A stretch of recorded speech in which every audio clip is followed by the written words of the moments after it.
ازيكم حبايبي، عاملين ايه؟ يا رب تكونوا بخير. تعالي اقولك ازاي تعملي احلى كمونية، انضف كمونية ممكن تاكليها، وازاي تطلع معاكي كده باللون الجميل والحلو الكهرمان ده. اللي ما بيحبهاش هيحبها بعد الطريقة الحلوة دي. يلا بينا على الفيديو على طول. اول حاجة احنا نضفنا الكرشة تنظيفة محترمة، خليناها بيضة وجميلة كده، اي قطعية انت بتحبيها. بعد كده معايا حلة فيها مية على النار بتغلي، هنزل فيها بشوية مطيبات، ورقة لورا وحبهان وكزبرة وفلفل وكمون، كل حصى، حتة قرفة صغنطوطة كده، عود شبت، ولو في كرفس يبقى تمام، شريحتين ليمون، او لو انتي عصرة ليمونة كده وفي القشر بتاعها حطيه. كل دي مطيبات هتخلي ريحتها جميلة، مش هتشمي فيها الريحة اللي انتي بتشميها او المعتادة بتاعة الكرشة او الفشة. طبعا بينطبق على الفشة بينطبق على الكرشة، الاتنين بيتعملوا بنفس الطريقة دي. هنسيبها تغلي بقى على النار كده، تاخد 3 تربع تسوية في الحلة دي، وبعد كده ناخدها بقى نصفيها في مصفى ونشطفها بمية سخنة عشان ما تزفرش مننا. هنجيب نفس الحلة بقى ونشطفها كده ونظبطها عشان ما نستخدمش مواعين كتير، وننزل فيها بمعلقتين كبار كده من الزيت، ونص معلقة كده او معلقة صغيرة من الثوم المهروس. نشوح بس الثوم كده مع ورقة لورا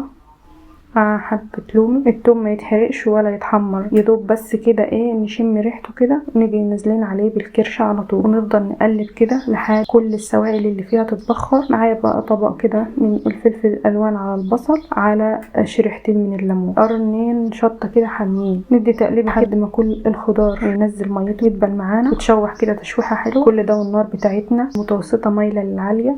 هننزل بقى بشوية من التوابل، كلها حاجات كده سينس بسيطة. عندي رشة من الشطة، رشة من جوز الطيب على الفلفل الاسود، ومعلقة صغيرة من الكمون. اللي بنكتر فيه هو الكمون، عشان كده احنا بنقول عليها كمونية. التوابل بقى حسب كمية الكرشة اللي قدامك. ده نص كيلو من الكرشة يا جماعة، اللي ما بيحبهاش يجرب بس في نص كيلو، وبعد كده هيدعيلي وهيحبها. كل ما ننزل بمكون نقلب كده. بعد كده هننزل معايا حوالي مج كده بتاع الشاي كده من الصلصة المتسبكة.